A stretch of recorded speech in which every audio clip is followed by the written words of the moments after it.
नमस्कार दोस्तों, स्वागत है आपका चैनल इंडिया कैन इन्वेस्ट में। और आज हम बात करेंगे दोस्तों इस वीडियो में rich dad poor dad book की, जो कि एक राइटर रॉबर्ट कियोसाकी द्वारा लिखी गई है। और इस बुक में फाइनेंस के बारे में काफ़ी ज़्यादा नॉलेज दी गई है, पर्सनल फाइनेंस के बारे में। और इस बुक में जो भी हमें नॉलेज दी गई है, हम उसके बारे में डिटेल में डिस्कस करेंगे। तो शुरू करते हैं इंडिया कैन इन्वेस्ट। तो दोस्तों, ये rich and poor dad book finance में सबसे ज़्यादा पॉपुलर बुक है। तो पर्सनल फाइनेंस में इससे ज़्यादा बेटर बुक आज तक कभी नहीं आई। और इस बुक में रॉबर्ट कियोसाकी, जो इस बुक के ऑथर हैं, उन्होंने अपने फादर पुअर डैड, जो उनके फादर थे, उनको पुअर डैड कंसिडर किया है इस बुक में। और उनके जो फ्रेंड्स के फादर थे, जो रिच डैड, तो उनके बारे में इस बुक में दिया गया है। तो डिस्कस करते हैं इस बुक के बारे में। Mind shift. तो इस बुक में रॉबर्ट कियोसाकी द्वारा जो जनरली हमारा माइंड सेट होता है कि एम्प्लॉय नौकरी लेनी है, सरकारी नौकरी लेनी है, तो उस माइंड को शिफ्ट करने की बात की गई है कि नौकरी से ज़्यादा, एम्प्लॉय से ज़्यादा इन्वेस्टर और इंटरप्रेन्योरशिप के बारे में ज़्यादा चर्चा की गई है कि एम्प्लॉयज़ बनने से ज़्यादा बेटर बिजनेसमैन और इन्वेस्टरमैन बनना ज़्यादा अच्छा इस बुक में दिखाया गया है दोस्तों। क्योंकि इस बुक में ऐसा दिखाया गया है कि एम्प्लॉयज़, जो गवर्नमेंट एम्प्लॉयज़ हैं, वो डेली के एक्सपेंसेस में ही उलझे रहते हैं और मंथली इनकम पे ही लेबल होते हैं। उनका इतना विज़न नहीं होता, वो वैल्यू क्रिएट नहीं कर पाते। लेकिन जो एंटरप्रेन्योर है, वो वैल्यू क्रिएट करता है एक सिस्टम में। और जो इन्वेस्टर है, वो इन्वेस्ट करते हैं। और इकोनॉमी में ये सबसे ज़्यादा ज़रूरी है। और ज़्यादा इनकम भी और फ्रीडम, फाइनेंशियल फ्रीडम भी इन दो में ज़्यादा जल्दी आ सकती है दोस्तों। एसेट्स एंड लायबिलिटी के बारे में भी इस बुक में दिया गया है कि एसेट्स क्या होते हैं और लायबिलिटी क्या होती है। तो दोस्तों, एसेट्स वो होते हैं जिससे हम पैसा कमाते हैं, जिससे पैसा हमें बनता है, वो हमारे एसेट्स होते हैं, जिसे हम लेनदारी भी कह सकते हैं, जिससे हमें पैसा आता है। और जो लायबिलिटी होती है, यानी कि जिम्मेवारी, जिससे हमारा पैसा जाता है, तो उसे लायबिलिटी कहते हैं। इस बुक में इसे बहुत अच्छे से दर्शाया गया है।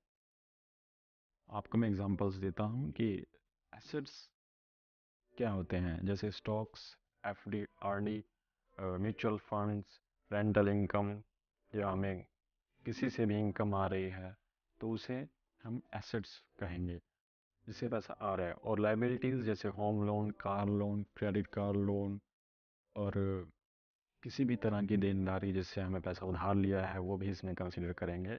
एसेट्स और लाइबिलिटी का डिफरेंस क्या है, ये इस बुक में बहुत अच्छी तरह समझाया गया है कि फाइनेंशियल सक्सेस पाने के लिए आपको फोकस करना होगा कि इनकम जनरेट करने में जितने भी आप इनकम जनरेट करेंगे और एसेट्स को बढ़ाएंगे आपके कैश फ्लो में, तो उतना ज़्यादा आपको बेनिफिट हो। तो इस बुक में पावर ऑफ लीवरेज के बारे में भी बताया गया है कि कैसे आप लीवरेज को इस्तेमाल कर सकते हैं, लाइक डेप्ट को आप कैसे इस्तेमाल कर सकते हैं अपनी इनकम बढ़ाने में। और क्योंकि अगर आप में इतना पोटेंशियल है, लर्निंग स्किल्स से आप एक अच्छी वेल्थ जनरेट कर सकते हैं, तो आप डेप्ट लेकर भी इन्वेस्टिंग कर सकते हैं और काफ़ी ज़्यादा बिजनेस भी बना सकते हैं। तो डेप्ट से भी कैसे अमीर हुआ जाता है, इस बुक में दिखाया गया। इस बुक में रेट रेस के बारे में भी बात की गई है। रेट रेस मतलब चूहा दौड़ मतलब जो एम्प्लॉयज़ है, वो मंथली इनकम पर डिपेंड है। और मंथली इनकम आएगी तभी उसका खर्चा चलेगा। मंथली इनकम मतलब जब आएगी, एक्सपेंस होंगे, खर्चा होगा, तो वही सर्कल में वो चूहा दौड़, ख़त्म ना होने वाली दौड़ चलती रहेगी। इस चूहा दौड़ से बचने के लिए इस बुक में काफ़ी ज़्यादा बताया गया है कि इस चूहा दौड़ में आप कैसे निकल सकते हैं और फाइनेंशियल सक्सेस पाकर ही फ्रीडम में आप जा सकते हैं। तो इस बुक में ऐसा दर्शाया गया कि चूहा दौड़ से बाहर कैसे। दोस्तों, इस बुक में फाइनेंशियल लिटरेसी के बारे में बात की है कि हम जैसे इस बुक में बताया गया कि जब हम पढ़ते हैं, कितने भी हम डिग्रीज कर लें, कितने भी बन जाए, आईएएस बन जाए, या फिर आप कितने भी बड़े ऑफिसर बन जाएं, लेकिन आपकी फाइनेंशियल लिटरेसी ज़ीरो ही रहती है, क्योंकि किसी भी स्कूल में, कॉलेज में या किसी भी इंस्टीट्यूशन में पर्सनल फाइनेंस के बारे में कुछ नहीं पढ़ाया जाता। यहाँ तक कि एमबीए करने वाले लोग या एमबीए में पढ़ने वाले लोग भी पर्सनल फाइनेंस में ज़ीरो रह जाते हैं। अपने एक्सपेंसेस को कंट्रोल नहीं कर पाते, अपने बजट को नहीं देख पाते, सही तरह से मैनेज नहीं कर पाते। तो दोस्तों, इस बुक में आपको वेल्दी हैबिट्स के बारे में बताया गया कि आप कैसे वेल्दी हैबिट क्रिएट कर सकते हैं, बजटिंग करके अपने एक्सपेंसेस को कंट्रोल कर सकते हैं, छोटे छोटे स्टेप्स उठाकर फाइनेंशियल प्रोग्रेस कर सकते हैं। तो इस बुक में अपने रीडर्स को रॉबर्ट कियोसाकी ने इंस्पायर किया है अपने फाइनेंशियल गोल्स को अचीव करने के लिए। और रॉबर्ट कियोसाकी कहते हैं कि किसी व्यक्ति ने कितना पैसा कमाया ये मायने नहीं रखता, जिस व्यक्ति ने पैसा कमाया वो पैसा उसके लिए कितने लॉन्ग टर्म तक पैसा कमा के दे सकता है, ये ज़्यादा मायने रखता है। और रॉबर्ट कियोसाकी ने अपने बुक के एंड पे एक गेम है जिसका नाम है कैश फ्लो।